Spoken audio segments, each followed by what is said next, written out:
with my little brother at the hotel motel. Improvising. So, improvising, y'all. So the lighting issue, it might be a little bright on some points. Alexia will try to edit that out, but I can't promise anything because we're graduate of YouTube University, barely graduated. No honors over here, y'all. We met, I don't know, 2-3 months ago, is it? Almost. Yeah. I don't know. Is it? Yeah. It's been like 3 months. It has been 3 months. And so just a little bit of background. I started educating myself about the justice system and kind of, I read, I'll say, I read The New Jim Crow, and I was just like, wow, this is going on, and I had no idea.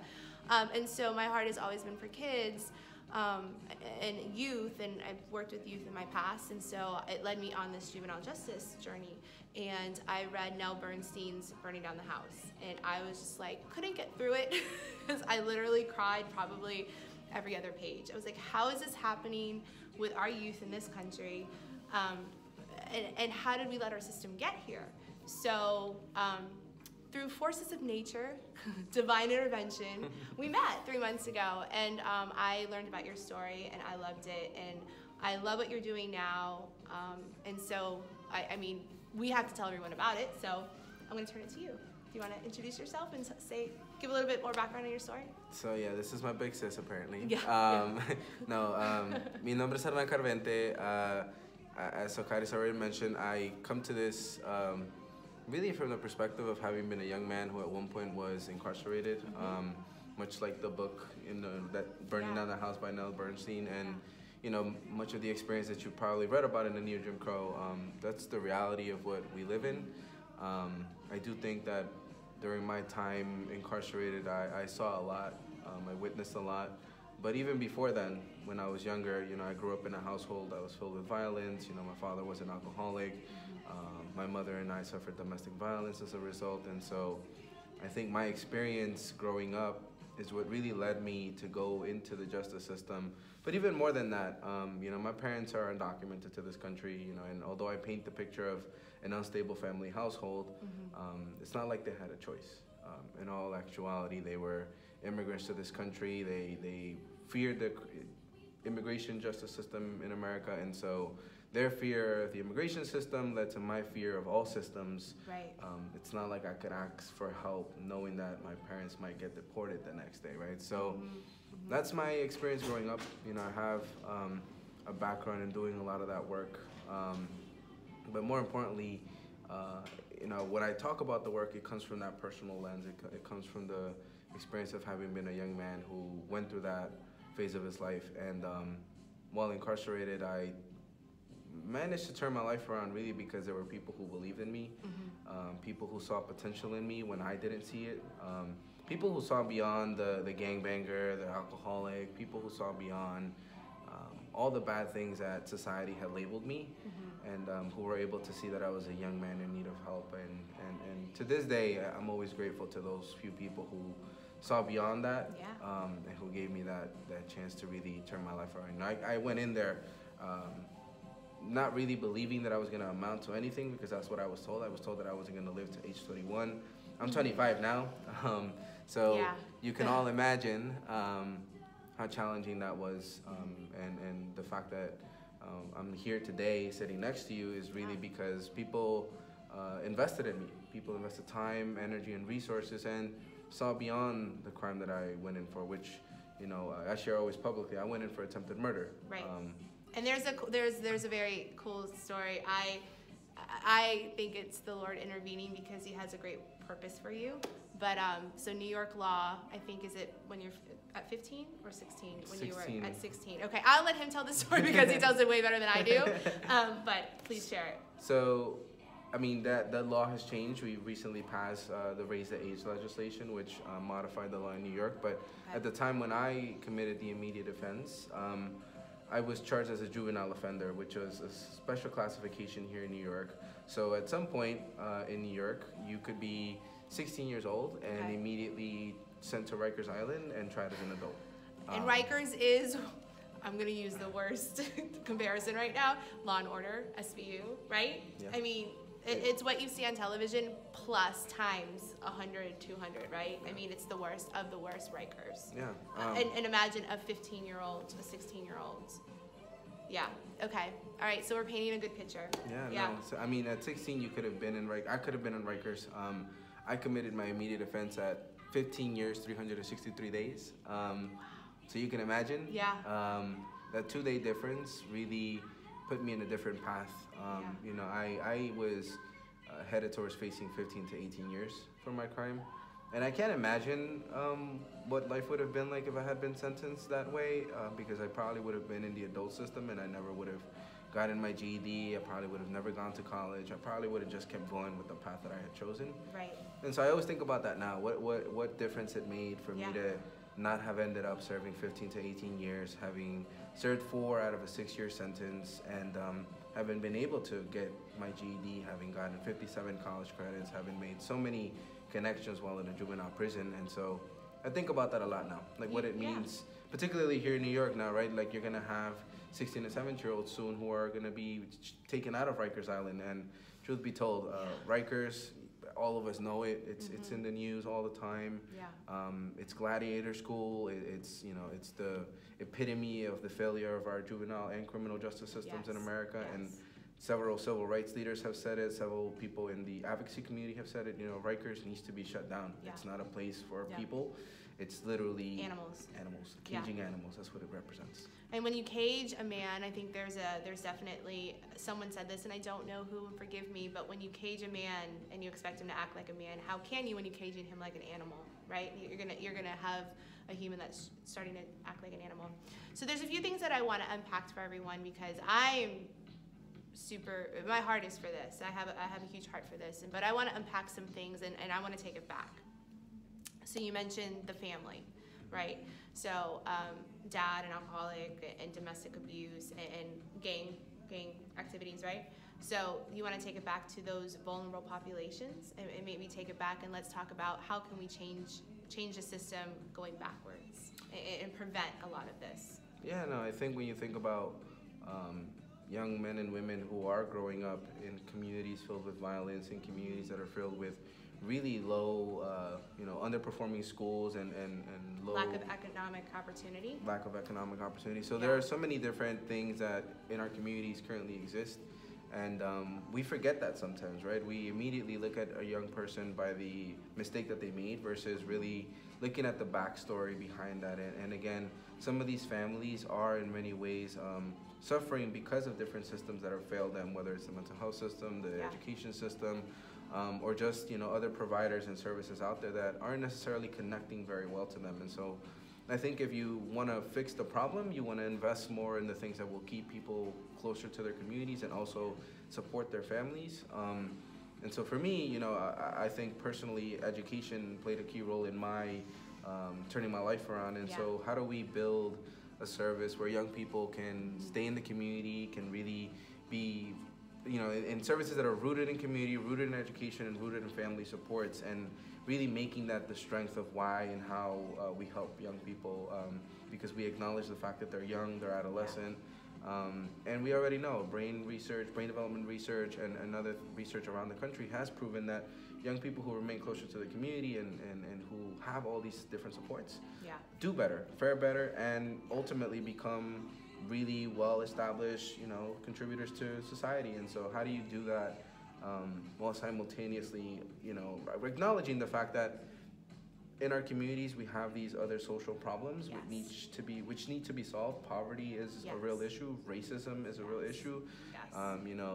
White privilege, all these other things that exist right now are real. And I think even now, and it's okay to talk about it. I think people get a little nervous saying that, right? Like, I think a lot of people, I think racism probably is still alive and well because people have tried to, lack of a better term, whitewash it, right? So people have not wanted to talk about it, and so it just remains. But let's call it what it is. I mean, there's racism out there, right? People are still racist. I mean, it is what it is. So I think the more that we talk about it, we identify it, then we can start really finding a solution. But I think it starts with education. It does. Everything starts with education. I think with this podcast and with this with this vlog, that's been the key, is it's education. I was educated. I came from a very different background, probably more conservative background. I'm in the middle. I like to say, don't make me choose. I'm in the middle, no left, no right, don't make me choose. But you know, it was becoming educated, and from a heart change, I think that's where real change happens. It's when that heart changes, because I think we talked about this. I don't think you can legislate compassion.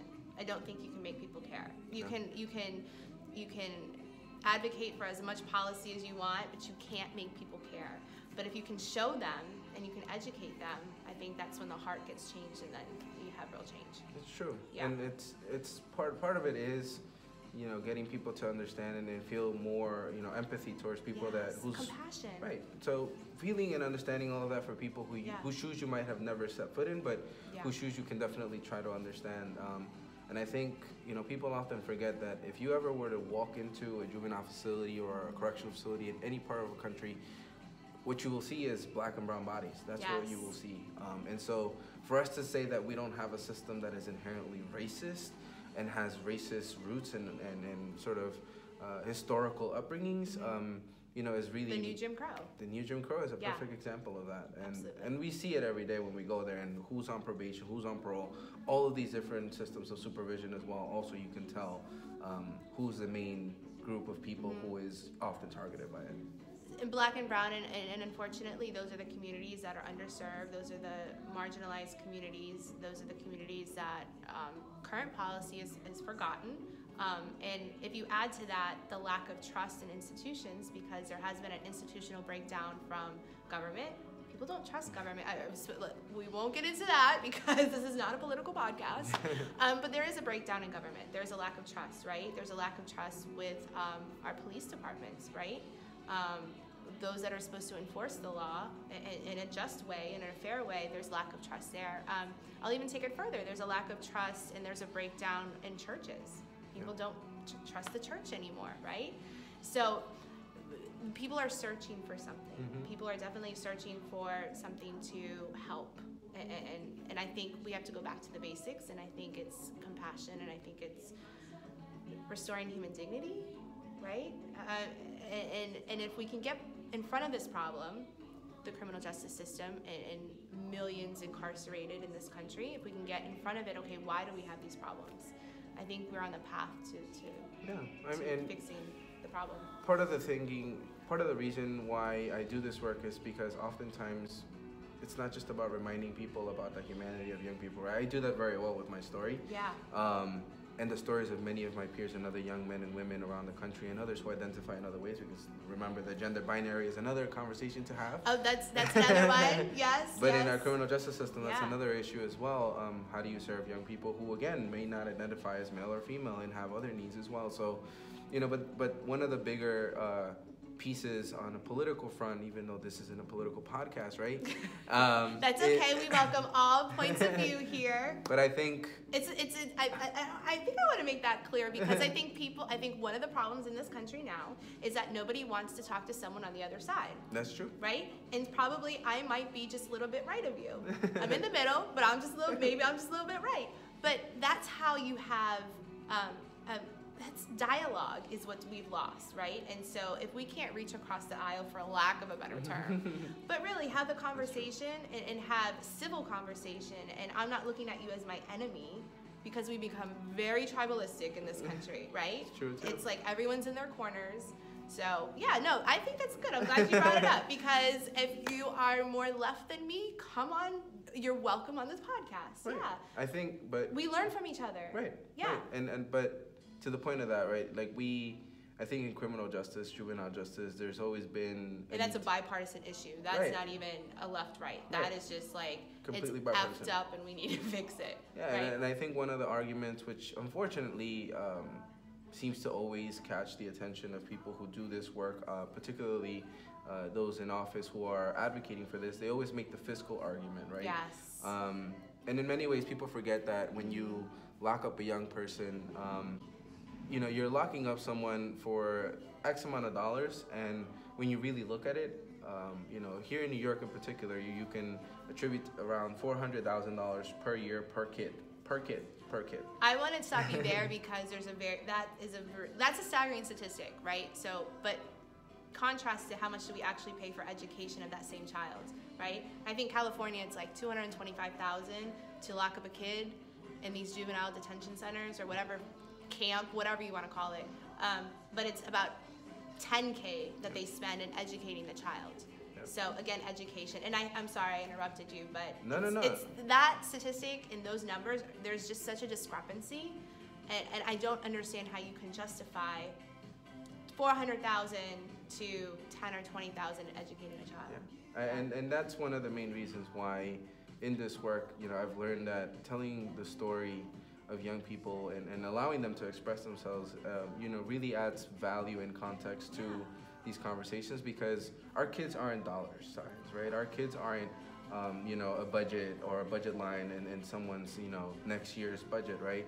Our kids are our kids. They're part of our communities. They're part of our society. They're the people who are going to eventually replace us in the future. As the father of a 9-year-old. I was going to say, this is a dad. Yeah. I can say that, on that front. I think about that oftentimes now. Like, what future am I leaving for my daughter? And, I always think about what kind of a system or what kind of a support would I want from my daughter were she ever to, get caught up in something in the future. Because let's face it, that's the reality of her being Latina, minority, and in this country in all actuality. Right. And so I think, for me, it's always a personal front. Yeah. But it's also because I have young men and women who I work with around the country who I have to face day to day and explain to them that this is our reality, right? And how do we come together to build power and momentum to really shift, agendas in the direction that benefits them and their communities. And I think you touched on something really key and really important, is that our young people, and even our men and women that are incarcerated, adults as well, aren't dollar signs and aren't just, a line item on the budget, but these are people, and I think the relational aspect is what's missing. And so we talked about this, and this is someone that hopefully is going to be on another podcast, Mark Stewart, the Missouri approach. Yes. So I definitely want to share about the Missouri approach. So, and I briefly, because you know more than I defer to you as the subject matter expert. So the Missouri approach is just an alternative to the current juvenile justice system, and it takes a rehabilitative approach rather than the punitive approach that's currently in the juvenile justice system. And so I like to say, I think I broke it down to the very bare minimum, the very smallest parts. It's love and grace are not mutually exclusive to accountability. And so what this approach does very well, I think I've read about it and saw an amazing documentary about it, is that when you involve the relational aspect with these kids that come from such lack of opportunity, and really families that maybe didn't want them, people that shouldn't have had kids. I don't know if you can say that nowadays, but there are some people that shouldn't have had kids. They didn't know any better, and now these kids don't know any better because they're not having the proper, I like to say, proper home training. But a lot of it is they don't even know how to brush their teeth, right? They don't, basic habits that we take for granted, right? Self-care. So the Missouri approach is an alternative, and it's in California, New York, Louisiana. I know he just is starting in Colorado, of course Missouri, but he is starting in Colorado. Yeah, the Missouri approach is expanding. It's expanding, so I guess what I'm saying is that it works. It works. So do you want to speak more about that? Yeah, I think, the Missouri model is one that we highlight in juvenile justice, and it definitely has its perks because it's rooted on this model that it's not just about the relationships within the community and the supports that young people have via that, but it's also, it's a peer-to-peer culture, right? It's one where you're sort of teaching young people how to hold themselves accountable and how to support each other when conflict arises, and I think that's a beautiful thing about the model, right? Because it is really rooted in a community model. That's what you call it. And when you really think about it, those are the things and skills that young people need when they're going to go back out life to the community, skills, right? Interpersonal get up skills. to go to the job interview, right? Yeah. All those basic fundamental skills that we learn when we go to school or when we're outside in the community, or when you come from a family that teaches you and cares enough to be invested in you. Exactly. And I think, and one of the things that I would highlight about the Missouri approach, however, is that, it's rooted in community, it's rooted in all of these things, And there's still, like every other program, there's still things to work on. And part of it is that family connection, actually. And so how do we continue to build all of these programs and models that really emphasize peer-to-peer culture and peer-to-peer supports while simultaneously offering supports to the families who, again, even though it is true what you said, right? Some families, we think about them now and like, you shouldn't have ever had kids, but they have them. Some, yes. Right? They have them. And so it's not really about, and I always say this to people who work in the field, which is we oftentimes look at families and demonize them for some of the things that they have done or the things that they failed to do.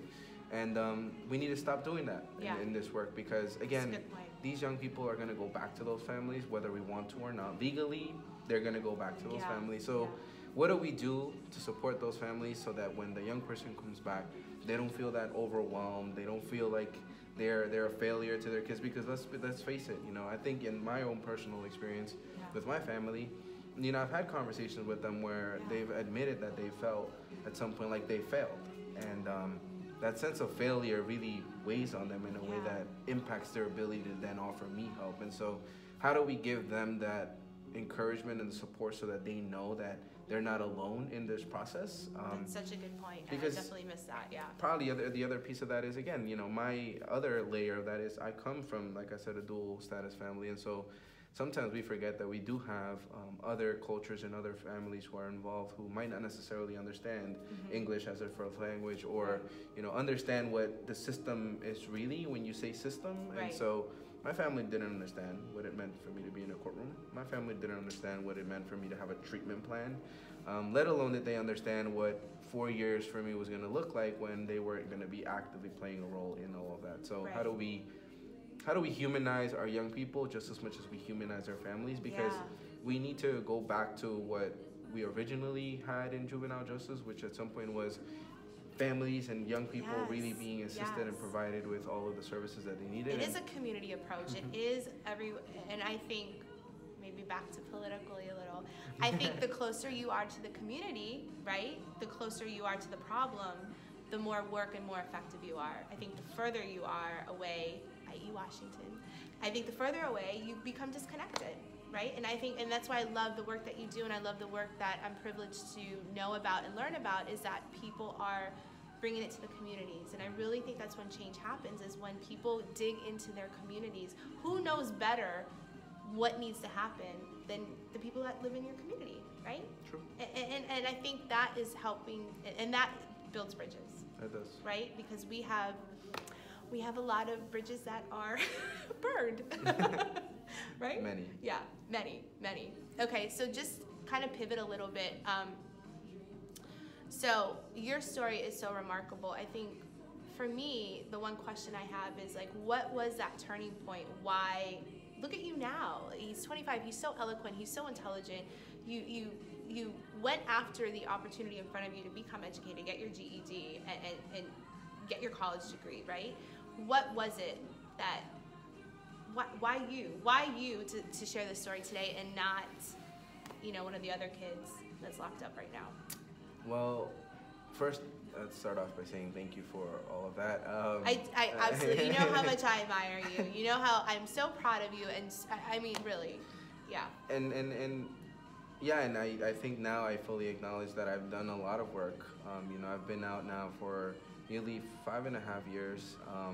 And in those 5.5 years, I graduated with my 4-year degree from John Jay College. I went from being, at the Vera Institute of Justice, this nationally recognized policy and research organization at the national level in criminal justice, to now working at the Youth First Initiative as a national youth partnership strategist. And again, in the midst of all of that, I've served on different boards at the state and federal level. I've served on different boards with coalitions and other national groups doing juvenile justice reform. And, I always say that I did all of that because someone just took a chance on me. And someone really said, this is someone who just needs an opportunity, and offered it to me. And, I always give that credit to one man. His name is Mr. James LeCain. And you want to shout out Brookwood? Yeah, well, Shout out to did I give it away? Dang it! So shout out to Brookwood. Yes, Okay, yeah. you know, we love Brookwood.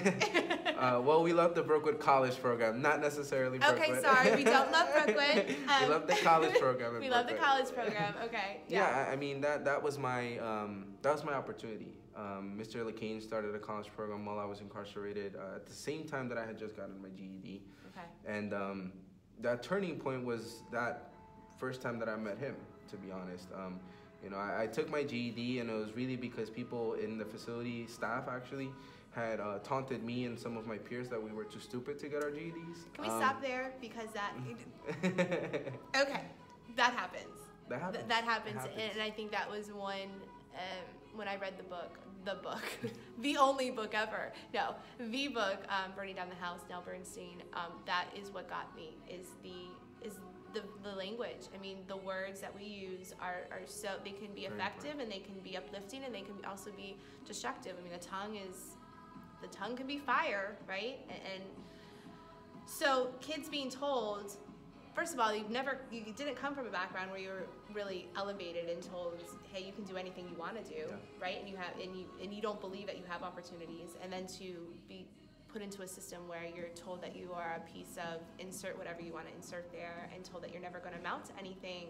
How are we expecting our children to come out of this system ready for life or ready to do better? They don't know better. Right. And right. I'm sorry. No. It just breaks my heart that you were told that you can't amount to anything. And because look at you now. It's just like Yeah, and you know, I don't, and I check myself on that, right? Because I say that not to entirely demonize staff in these places, right? Not all staff, like disclaimer, right? Right, not all staff are bad, and just like we have bad cops, we have good cops. You know, we often forget that we have people in this field, in this, you know, sort of youth serving field, where a lot of them come in wanting to do good work, and oftentimes we forget that it's not them, it's the culture of the system that they work in, which really promotes this idea that they are there to just supervise and to monitor, and that's all that it is. But for me, while I was there, you know, I think it was those individual staff and that one person, Mr. LeCain, all of those individual people who kind of saw beyond all of that and who were able to see beyond what I was putting out, which wasn't at all good, right? Like if you and I probably would have not have been great buddies back then. I would have still adopted you. That's right. You were my little brother, regardless. You know, I think for me, the thing that I really benefited from was having someone like Mr. LeCain in my corner. You know, he advocated for me. I quit his program 3 times while I was there. Did you really? I did. You never told me that.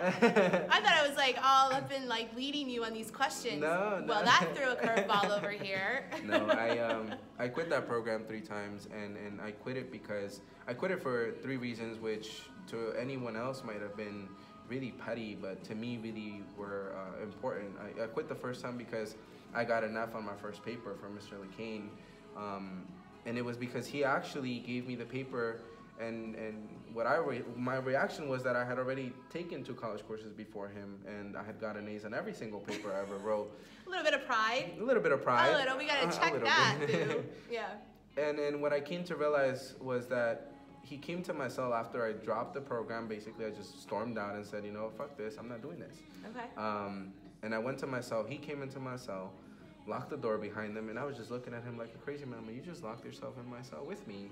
And this was someone who, again, wasn't afraid of that. You know, this was someone who had been in the military for 24 years. He was a drill sergeant. He had no fear of us, and that's what we respected in a way. Someone who just treated us like men, like young, respectable men. And I love that. That day when he came in, he explicitly told me why he gave me the F, and it was because what I had written was indeed not college material.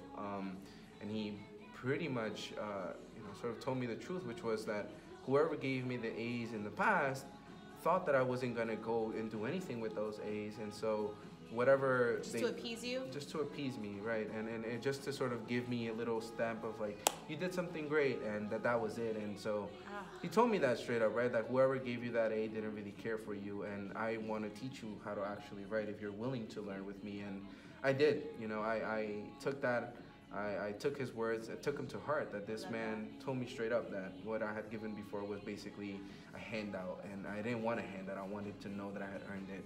The second time that I quit was because I was supposed to do what I'm doing right now, just talk to some, a group of people who I did not know. And it was because of an English 101 course. I had to, every English Public speaking. Absolutely. You always got to give that 5-minute speech, right? Right. And I couldn't do it. I quit because I couldn't do it. I was afraid. I was petrified. I was afraid of speaking. And look how wonderful you are doing now, my dear. Now I do it. Yeah. But again, it was that. Again, it was an opportunity. Mr. Lakeen went back to my cell again and gave me some index cards and said, "I'll see you in 2 hours." And this was someone who I respected, and he believed that I was gonna grab those index cards and just do it, and I did it. Yeah. Because I believed in him just as much as he believed in me. The third time I quit was because things that were happening outside in the community got to me. I'm not with the mother of my daughter now. I mentioned that I have my daughter. During that time, we were going through a lot of problems. My father and my mother also were going through their problems, and I let that get to me while I was in the facility. Yeah. And you're only 16, 17, 18 at this, so it's okay. Yeah. But that's the thing, right? People didn't know how to react to that, and during that time, my reaction to that was that I had basically lost the family that I thought I was going to have with the mother of my daughter, and that I had pretty much no actual concrete support from my own family that gave me birth. And so, it was hard for me to deal with that while I was there. Yeah. I quit the program. I threatened, the facility director. I threatened Mr. Lakeen. I lost it. Okay. And truth be told, that was that third time Mr. Lakeen didn't let me back in the program, to be honest with you.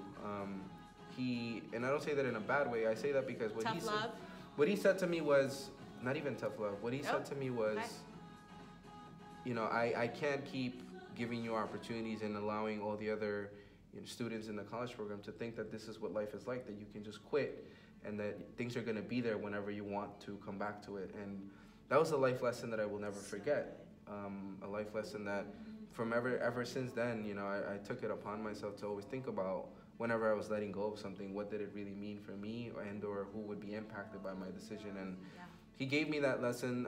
Eventually, people advocated for me. I advocated for myself. He allowed me back into the program.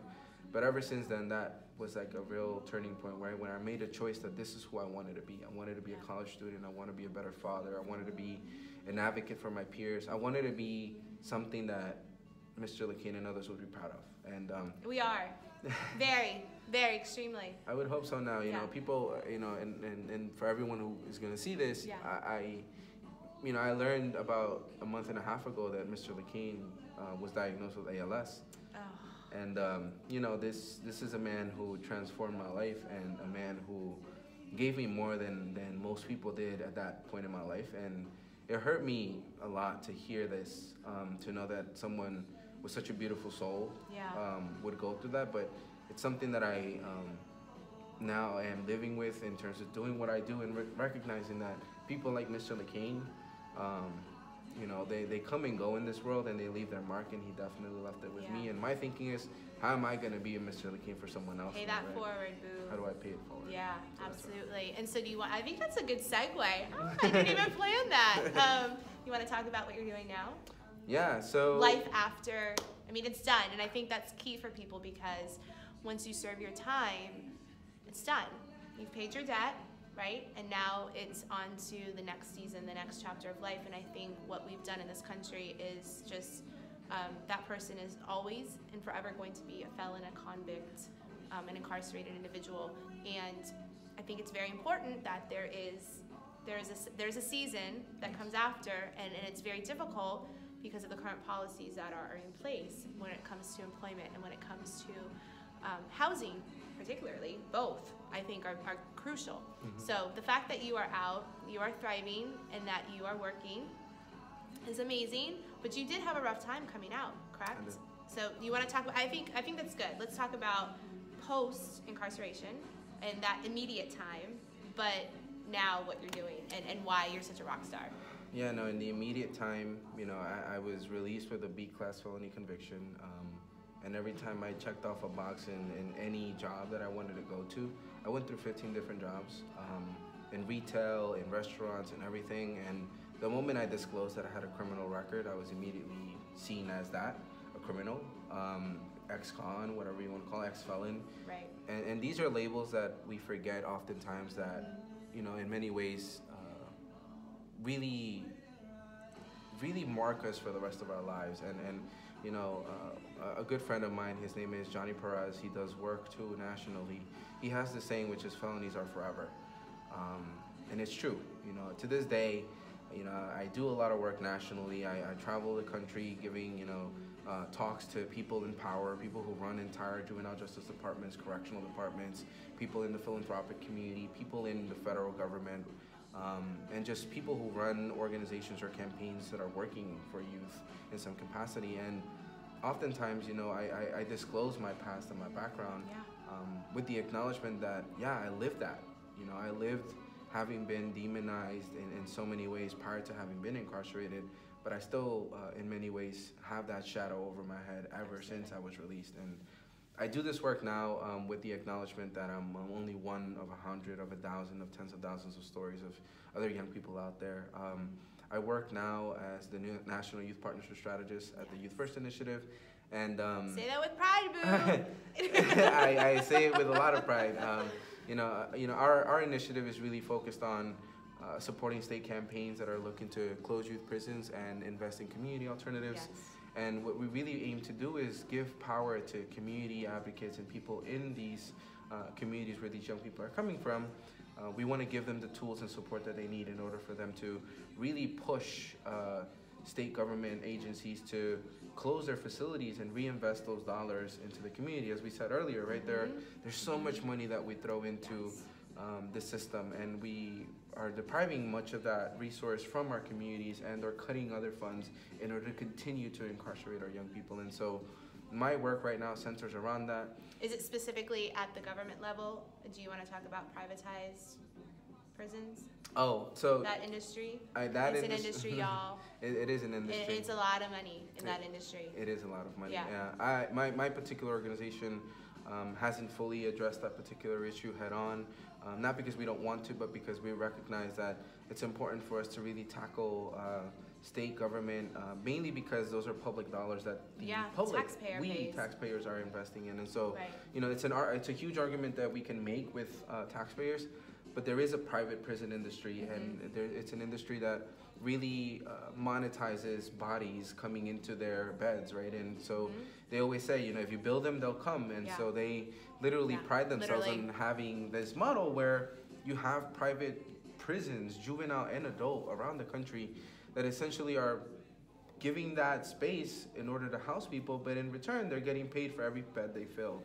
And so we have to really think very intentionally about what exactly are we doing when we say that we want to lock up people because we get money out of that. We make profit out of that. Yeah, I think that's. I think it's an ethical issue. It is. Absolutely. Wherever you fall on this political spectrum, left or right, it is definitely, that light is pretty bright. Our lighting's low bright.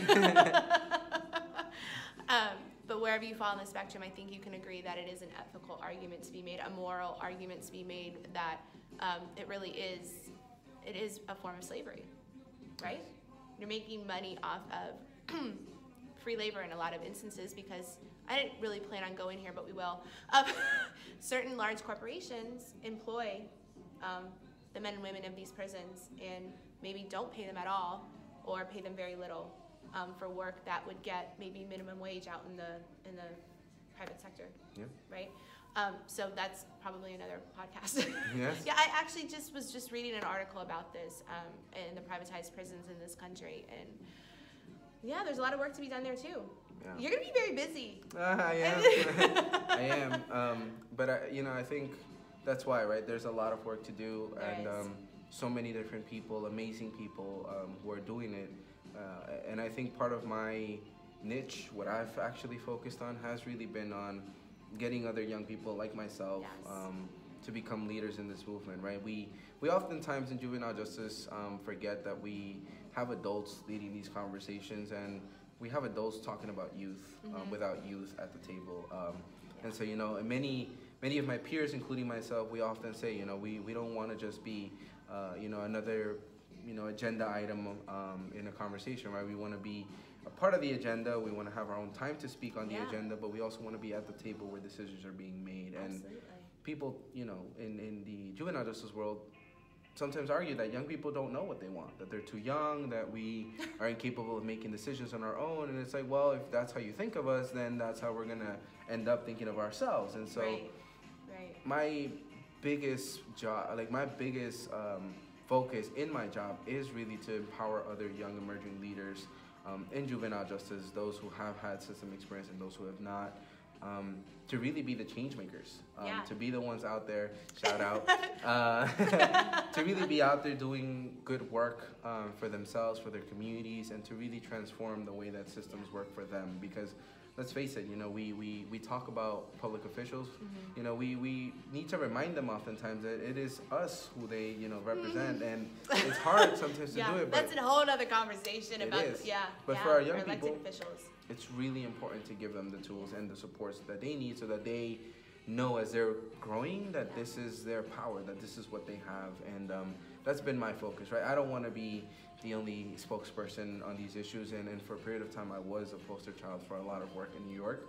And I refuse to be that, and I refuse to hog up a space that I know can be filled with so many beautiful minds, so many beautiful people, because America's criminal and juvenile justice systems really incarcerate some of America's brightest and youngest. Yes, that was very clear in the book as well. Just the talent and the intellect and the drive and the ambition, it just hasn't been tapped into because they had no one that cared about them or showed them any kind of, hey, you can do it, any kind of support, and pouring into their lives and investing in them as human beings. And I mean, look what happens. I know, I can't. I'm just so proud of you. I really am. But okay, so all the work that you're doing, how can others get involved? People that are watching, people that are listening, maybe like myself that didn't even know. And I went out and educated myself just because I had learned from other people and then just chose to kind of dig deeper and learn. But for those that don't even know and they're listening and wow, their eyes are opened about the justice system, what next for them? Yeah, I think if you really want to get involved, you really need to learn what youth incarceration looks like in your own backyard, right? Good. We have the community, back to the community, right? Right back to a community and right back to what your system looks like, because let's face it, we live in a country that's made up of 50 plus states now, and ultimately each of those states has its own individual juvenile justice system, and so incarceration looks very different in each community. Worse in some states? Worse in some states than others. Yes. And also some states have more juvenile prisons than others as well, and so Florida, Texas. not to mention a few. Sorry. No shade. I'm a Florida resident legally, so I can say that. But yeah, I mean, the numbers are staggering, and current events. When we originally spoke back in November, current events in South Carolina, Florida, and Texas about the abuses in these certain prisons in these aforementioned states. Don't come for me, Florida and Texas. Y'all have a great tax rate because you don't pay a state income tax, but that's one thing to do, right? If you want to get involved, learn what youth prisons and youth incarceration looks like in your state. The second thing would be to really just get involved in a state campaign, and if you don't have a state campaign, then create your own, right? Like my organization currently, we're the name of the organization? The Youth First Initiative. Youth First Initiative, and all of this is going to be linked in the episode notes and down here. Those that are watching, down here, down here. Okay. But at Youth First, we have actually get your own campaign started toolkit. So we have a toolkit for those who want to start their own campaign. It like a step-by-step guide? Step-by-step I do love those. And we'll be releasing other tools that go hand in hand with it to really build off of it. And again, it's to give... Like who to call, who to contact, how to build your own resource list, how to build your own campaign agenda and strategy. That's good. That's really good. Really, again, to empower others to build their own campaign because we need more, right? It's like Build-A-Bear. Almost. Did I just I don't know what Total I just did. Sorry. But that would be the second. And I think the third thing, two more things. The third thing would be to just be really mindful of language and to have more, intentional discussions with your friends, your neighbors, people who you might regularly communicate with, because we don't think about what we say or how we communicate things around with these issues. And so it's an imperative that many of us begin to understand the use of our language around this topic and understand what harm it can cause to people who come out of the system or who are still going through it right now. And so I will say though, you don't know what you don't know. So there's a lot of people that just don't know. Right. And so there is probably a level of ignorance. I am not preaching that because I was one of those people. You just don't know what you don't know. Right. Yeah. And so yeah, that would be for everyone who's going to listen to this. Really think about that language and think about intentionally reading up on the new Jim Crow, reading up on different books out there that really tell you what it is that's going on in our communities and the language that we shouldn't be using or the language that we should be mindful of how we use. And so that would be the third thing. But the fourth thing, just really begin to donate and invest in whenever you have time, invest that time to things happening locally in your communities, right? So important, y'all, local. So many local efforts happen. Far away does not need to solve our problems. No. It's right here locally. Right, and for those who don't have the time, you can donate to organizations that are doing good work around the country. It's your gift, graces, your talents. I just messed that up. Gifts, talents, and graces. I don't know what I just did right there. But everyone has them. Yes. For some people it is financial. For some people it is time and energy. For some people it's prayer. For some people it's, whatever it is, right? You can find a way to get involved. So really investing that time in whatever way you can. But particularly for young people that you might know in your life, right? Or young people that you come across. Again, maybe be intentional in seeking out these young people, right? Yeah, be intentional. And oftentimes what I say to people who do work in juvenile justice, but people who are going to hear this, all of you are not going to be in juvenile justice, is really take a look at the young people around you and really begin to think about what you can do for any young person that comes close to you that might be going through something again, and remembering that they're not whatever they're showing in that moment, that's not the only thing or the only person that you know and or will see, that there's a story behind them. And I think that's one critical piece that I often forget to talk about for people, right? Which is we need to humanize our young people. We need to give them an opportunity, and more importantly, we need to remember that there are so many layers to them. Everyone has a story. Yeah, absolutely. And I love that you and I come from such different backgrounds, and yet we can just find common ground. And he is my little brother, y'all. So you F with him, you F with Calesia. I got you, boo. Yeah. So I'm so proud of you, and I'm so excited for people to know your story. I mean, you're out there doing it, and if you're on my Facebook and Instagram, you know he's out there doing it, but you really are, and I'm just so excited to see where the Lord's going to take you. Thank you. Yeah. All of this was not for naught. All of this was preparation for what you're supposed to be doing. Yeah. Yes. And you are everything.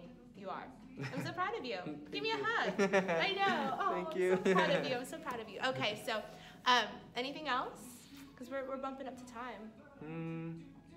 No, I think the one layer, which would be another conversation, would just be about the healing and mental health in this work. Yes. Do you want to talk about anxiety? Yeah. A little bit? Just to... I think this is key. I think this is really good. To close off, I just shared a bunch of my own personal life. I shared a bunch of this work and what I do. And, people forget that it's sometimes re-traumatizing to go into juvenile prisons to do this work, having already been at some point in one. And that it's really hard to bear witness to other people's pains and struggles and not feel that in here. And or not conjure up stuff that you might have lived in your childhood that you never addressed. And so, recently I came to terms with anxiety, depression. I came to terms with these things that I didn't have a language for at some point, and now I do. And so, I make an intentional effort now to take care of myself, because I can't give to others if I'm not well for myself. I'm gonna say who was...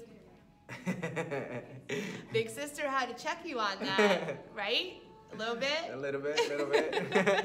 You and several others had to check me on it. I'm not taking all credit, but yes, I'm so happy to hear those words, because that was our last conversation, was about extend yourself some grace. Yes.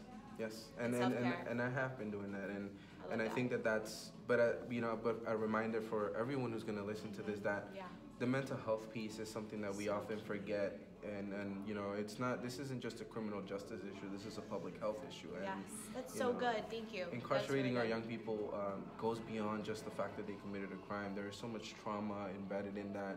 There's so much, you know, trauma before that that's leading them down this path to commit the crime. And we're not condoning the crime, and we're not justifying or defending the crime, but there are the issues that go before it. Right, there are layers to every young person, and you know, I have fully admitted and come to terms with anxiety and depression, but there are so many young people who are still figuring themselves out, who are still trying to learn that language. I've had the privilege of doing this work, learning about it, reading on it, and I know how to communicate around it, but not everybody can. And so as we continue to have these conversations, and as you continue to meet other amazing people doing this work, I think it'd be great to continue these conversations around what it means for our young people when we talk about mental health, because that's a whole nother conversation to be had. It really is. Well, you're gonna come back. Oh, I'd be happy to come back. I just let you know that you're coming back. I'm coming back. Yeah.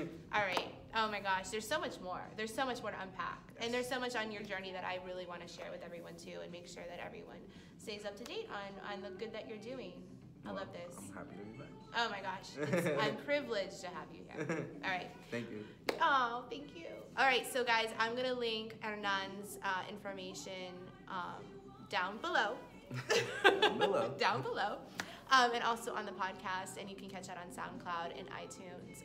So thank you so much for hanging out with us, and until next time on Socrates Changemakers, ciao guys.